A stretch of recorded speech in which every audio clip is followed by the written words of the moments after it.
멀리 계시진 않지만 분명하고 또렷하게 보이지 않는 주님으로 인해서 우리가 혼돈될 때도 있습니다. 그럼에도 불구하고 주님이 나와 함께하고 계심을 알고 순종하며 나아가는 우리 되게 하여 주시옵소서. 가까이 계신 주님, 그 주님을 만나기 원합니다. 주님과 친밀한 교제 나누게 하시고 주님이 원하시는 것, 주님이 하라 하시는 것 분별하는 지혜 허락하여 주시옵소서.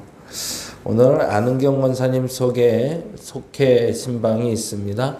아침부터 이어지는 모든 신방의 일정 가운데 주께서 동행하여 주시고 무엇보다도 꼭 필요한 말씀과 꼭 필요한 나눔이 있는 한 날 되게 하여 주시옵소서.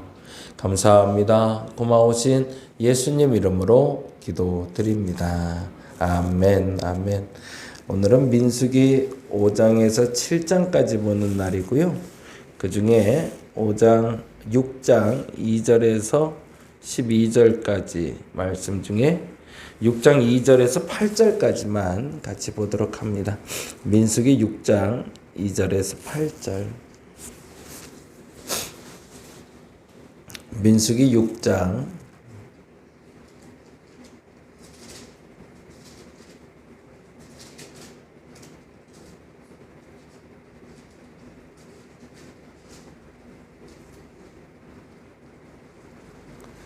구약성경 203페이지에 있습니다. 구약의 203페이지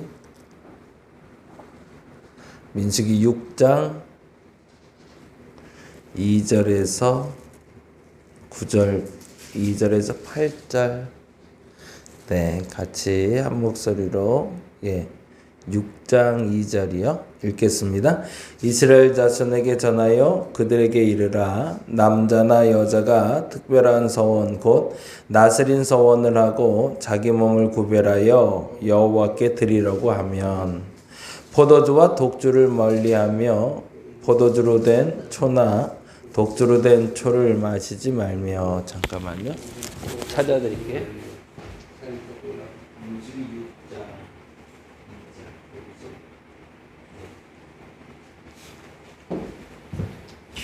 다시 읽을게요. 천천히 6장 2절부터입니다. 이스라엘 자손에게 전하여 그들에게 이르라. 남자나 여자가 특별한 서원 곧 나스린의 서원을 하고 자기 몸을 구별하여 여호와께 드리려고 하면 포도주와 독주를 멀리하며 포도주로 된 초나 독주로 된 초를 마시지 말며 포도즙도 마시지 말며 생포도나 건포도도 먹지 말지니 자기 몸을 구별하는 모든 날 동안은 포도나무 솟아는 씨나 껍질이라도 먹지 말지며 그 서원을 하고 구별하는 모든 날 동안도 삭도를 절대로 그의 머리에 대지 말 것이라. 자기 몸을 구별하여 여호와께 드리는 날이 차기까지 그는 거룩한즉 그의 머리털을 길게 자라게 할 것이며 자기의 몸을 구별하여 여호와께 드리는 모든 날 동안은 시체를 가까이 하지 말 것이요 그의 부모 형제 자매가 죽은 때라도 그로 말미암아 더럽히지 말 것이니 자기의 몸을 구별하여 하나님께 드리는 표가 그의 머리에 있음이라. 자기의 몸을 구별하는 모든 날 동안 그는 여호와께 거룩한 자니라. 아멘. 오늘은 5장부터 7장을 보는 날이고요. 5장부터 7장 중에 5장은 부정한 사람들이라 불리는 문둥병자들, 유출병자들, 그리고 죽음을 만진 사람들에 대해서는 진영 밖으로 좀 내보내라 라고 얘기를 해요. 이게 전염병의 위험 때문이죠. 사실은 그 사람들이 더럽고 그 사람들이 잘못됐다라기보단 그들로 말미암아 다른 사람에게 전염이 될 수 있을까 봐. 어제 세미나를 제가 서울에서 갔다 왔는데 정동 제일교회에서 한 20명 정도가 모였어요. 근데 이제 앞에 좀 앉아야겠다 그래 앞에 앉았는데 옆에 분이 이렇게 조금 멀찌감치 앉아 있더라고요. 그래갖고 그냥 그러려니 하고 이제 했는데 보니까 이 사람이 감기가 걸린 것 같아. 근데 그러면 좀 마스크라도 좀 쓰고 있지 콜록콜록 하면서 계속 그러고 있더라고요. 약간 전조 증상이 좀 있네. 제가 이 사람이 조금 어느 정도 좀 위기 의식이 있으면 조금 좀 조심하는 거는 맞는 것 같습니다. 하나님도 그 얘기를 하는 거죠. 문둥병, 유출병, 죽음, 사실은 이거는 만지지 말아야 되는 뭐 나쁜 거라기보단 그로 인해서 오염되거나 혹은 전염될 수 있으니 조심하라는 얘기를 하고 싶은 거고요. 그리고 6장에 이르러 오늘 좀 나시린 얘기를 좀 하려고 하는데요. 나시린의 법이라고 되어 있습니다. 나시린은 하나님께 구별되다라는 뜻을 갖고 있습니다. 그래서 가장 유명한 나시린은 삼손과 같은 사람이 있죠. 이들에게는 꼭 하지 말아야 될 몇 가지 법이 있는데 나시린은 평생 태어나면서 죽을 때까지 나시린이 되는 사람도 있고요. 그냥 일시적으로 자기가 서원하고 기간을 정해서 나시린으로 살아가는 사람들이 있습니다. 스스로의 경건을 위해서 준비하는 거죠. 근데 2절과 3절에 보니 그가 멀리 해야 될 것이 나오는데요. 3절에 보니까 이렇게 나옵니다. 3절 읽어볼까요? 포도주나 독주를 멀리하며 포도주로 된 초나 독주로 된 초를 마시지 말며 포도즙도 마시지 말며 생포도나 건포도도 먹지 말지니 라고 되어 있어요. 당시에 사람을 가장 유혹하는 것 중 하나를 포도에서 나는 열매, 포도주로 보았던 것 같아요. 그래서 개인 경건을 위해서 제일 먼저 구별해야 될 게 뭐냐? 내가 경건 생활한다 라고 얘기할 때 첫 번째로 구별할 건 바로 내 쾌락, 내 욕심, 내가 즐거워하는 것을 절제하는 것이라는 거죠. 사순절 기간 동안 우리가 새벽 기도를 좀 하려고 그래요. 월요일부터 금요일까지는 같이 전교인 다 같이 모여서 새벽 예배 하려고 하는데 그때는 고난 주간 혹은 종려 주간이라고 부릅니다.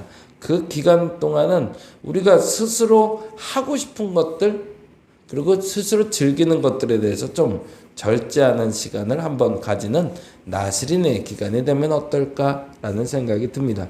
그리고 나서 두 번째 재미난 게 나오는데 바로 5절입니다. 5절 말씀 보니까 이렇게 되어 있네요. 그 서원을 하고 구별하는 모든 날 동안은 삭도를 절대로 그의 머리에 들지 말 것이라 라고 되어 있어요. 무슨 말이에요? 머리 자르지 말라는 얘기거든요. 머리를 자르지 말라는 게 무슨 상징적인 의미로 삼손도 머리를 잘랐더니 힘을 잃었더라. 그래서 힘의 상징이다라고 표현하기도 하는데 사실은 더 정확한 표현은 포도주를 멀리하고 내가 나시린 규정대로 살고 있음에 대해서 사람들에게 드러내라는 얘기입니다. 저 사람이 머리를 남자가 사실은 유대인의 남자들은 머리를 이렇게 길게 기르고 다니지는 않거든요. 구렛나루는 길어도. 여자는 머리가 긴 것이 상징이 될 수 있지만 남자는 머리를 짧게까지는 아니라도 그래도 머리를 단정하게 잘라야 되는데 머리를 길게 하고 다니는 거를 보면 아, 저 사람 나시린으로 구별한 사람이구나 라고 알게 한다는 거죠. 그리고 세 번째로 중요한 게 6절과 7절인데요. 굉장히 재미난 단어가 나와요. 6절, 7절. 자기의 몸을 구별하여 여호와께 드리는 모든 날 동안은 시체를 가까이 하지 말래요. 시체를 가까이 하지 말라는 건 죽은 것을 만지지 말라는 얘기죠. 죽음을 만지지 말라라는 표현이기도 한데요. 어느 정도까지 얘기를 하냐면 7절에 보니 이렇게 되어 있네요. 그의 부모, 형제, 자매. 부모가 죽어도 형제가 죽어도 자매가 죽어도 그로 말미암아 몸을 더럽히지 말래요. 무슨 말이에요? 부모의 장례도 치르지 말라는 거예요. 이건 굉장히 무섭죠. 그러면 그 시기를 내가 잘 선택해서 구별되는 게 필요하겠죠. 그만큼 오염될 만한 전염될 만한 요소를 제거하라고 이야기를 하는 겁니다. 그래서 나시린은 크게 세 가지를 하지 말아야 되는데 첫째, 자신의 유혹에 대해서 자신이 멀리할 수 있어야 되고요. 두 번째는 모든 사람에게 공포해야 된다는 겁니다. 나는 이번 한 주 절제하는 생활을 하고 있어 라고 머리를 기르거나 혹은 어떤 선포가 있어야 된다는 거고요. 그리고 세 번째로 중요한 건 누군가에게 전염될 만한 것들, 그리고 전염될 만한 것들에 대해서는 가까이 하지 않는 것이 나스린의 규정이라는 거죠. 그런데 앞서 말씀드린 대로 나스린의 규정은 평생 동안 그렇게 살아야 하는 사람도 있지만 이제는 어느 정도 규례가 끝나면 나스린에서 풀리는 사람들이 있어요. 13절에 보니 이렇게 나옵니다. 13절 읽어볼까요? 13절 말씀 읽어봅니다. 나스린의 법은 이러하니라 자기의 몸을 구별한 날이 차면이라고 되어 있어요. 구별한 날이 찬다는 건 뭘까요? 자기가 나스린으로 규정을 한 날이 끝나면 이라는 뜻이죠. 그거 이제 끝났으면 그만해야지 라는 얘기예요.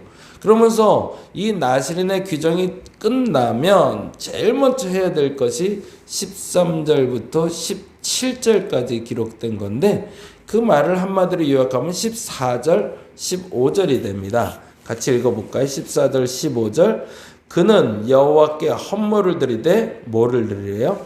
번제물로 1년 된 흠없는 춘양 한 마리와 또 속죄제물로 1년 된 흠없는 어린 암양 한 마리와 또 화목제물로 흠없는 춘양 한 마리와 15절 무교병 한 광주리와 고운 가루에 기름 섞은 과자들과 기름 바른 무교 전병들과 그 소제물과 전제물을 드리라. 그러니 나스린 규제가 끝난 사람은 무슨 예배를 드려야 되는가? 번제를 드리고 속죄를 드리고 화목제를 드리고 소제를 드릴 수 있도록 준비를 할 수 있어야 된다는 거죠. 모든 예배를 다 드린다는 거. 근데 하나 빠진 게 속건제물이죠. 근데 그 속건제물은 마지막에 사실은 그 부분은 이제 마지막에 잠깐 설명을 할게요.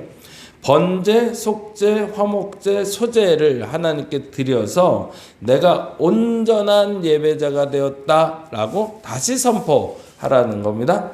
그리고 나서 하는 게 참 재밌는데요. 그리고 18절에 이렇게 나와요. 18절 읽어볼까요? 18절 자기의 몸을 구별한 나스리는 회막문에서 자기의 머리털을 밀어버리래요. 이제는 완전히 다 밀어버리라고 그러네. 머리털이 힘의 상징이라고 얘기했고 생명이라고 얘기하면 이걸 잘라버리면 문제가 되잖아요. 근데 나스린이 끝났다고 이거 잘라버리면 어떻게 해요? 그 이유는 이제 나는 나스린 규정 끝났다라고 사람들에게 선포하라는 얘기죠. 그러니까 머리를 기르고 머리를 자르는 건 사실은 모든 사람들이 알게 하라라는 뜻입니다. 그리고 나서 하는 게 재밌어요. 20절 말씀 보니까 이렇게 되어 있는 20절 여호와 앞에 요제로 흔들 것이며 그것과 흔든 가슴과 받들어 올린 넓적다리는 성물이라 다 제사장에게로 돌릴 것이니라. 그 후에는 나스린이 포도주를 마실 수 있다라고 되어 있어요. 그 다음에 너희들 즐기고 싶은 거 즐겨라 라고 얘기하는 거죠. 근데 만일에 머리를 긴 상태에서 술을 마시고 있다 보면 저 사람이 나스린 규정이 끝났는지 안 끝났는지 모르니까 저 사람 또 규정 어겼구나 라고 할 수 있으니 머리를 먼저 밀고 나 이제 끝났어, 나 이제 먹어도 돼 라고 당당하게 나스린 규정이 끝났으니 포도주를 마음껏 마시라 라고 얘기하는 거죠. 근데 여기서 정말 중요한 얘기는 9절입니다. 9절 말씀 볼까요? 앞서 말씀드린 대로 나스린은 포도주를 멀리하고 머리를 길고 그리고 주검을 멀리해야 되는데요. 근데 갑자기 이런 일이 생길 수도 있죠. 9절 말씀 볼까요? 9절 누가 갑자기 그 곁에서 죽어서 이런 경우도 있을 수 있잖아요. 생뚱맞게 갑자기 지하철을 타고 가는데 내 옆에 앉은 사람이 갑자기 심장마비로 세상을 떠났다. 그럼 어떻게 해요? 내가 어떻게 하려고 해서 한 게 아니라 갑자기 죽어버린 걸. 그거는 내가 어떻게 손 쓸 방법이 없잖아요. 근데 나는 나스린 규정 가운데 있었어요. 그런데 주검을 옆에서 만졌잖아요. 그러면 어떻게 해요? 그때는 이렇게 하렵니다. 그렇게 됐을 경우에는 머리를 더럽히면 그의 몸을 정결하게 하는 날에 뭐 하래요? 머리를 밀래요. 무슨 말이에요? 규정이 끝났다라고 다시 선포하라는 거죠. 그리고 다시 시작할 수 있는 기회를 주는 겁니다. 그리고 곧 7째 날에 밀 것이며 8째 날에 산비둘기나 집비둘기 새끼 2마리를 가지고 회막문에 제사장에게 둘 것이고 그 다음 뭐라고 되어 있어요?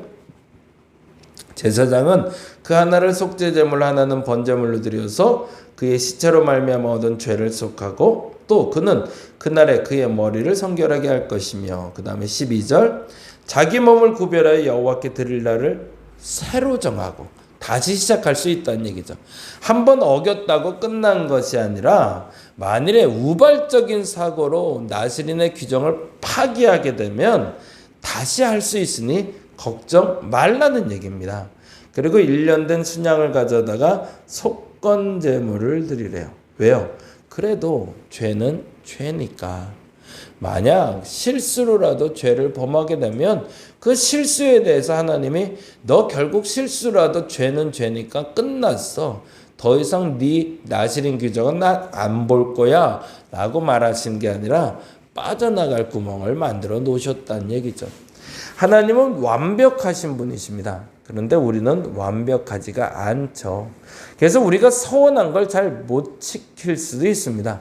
서원해 놓고 안 하는 것들도 있고요.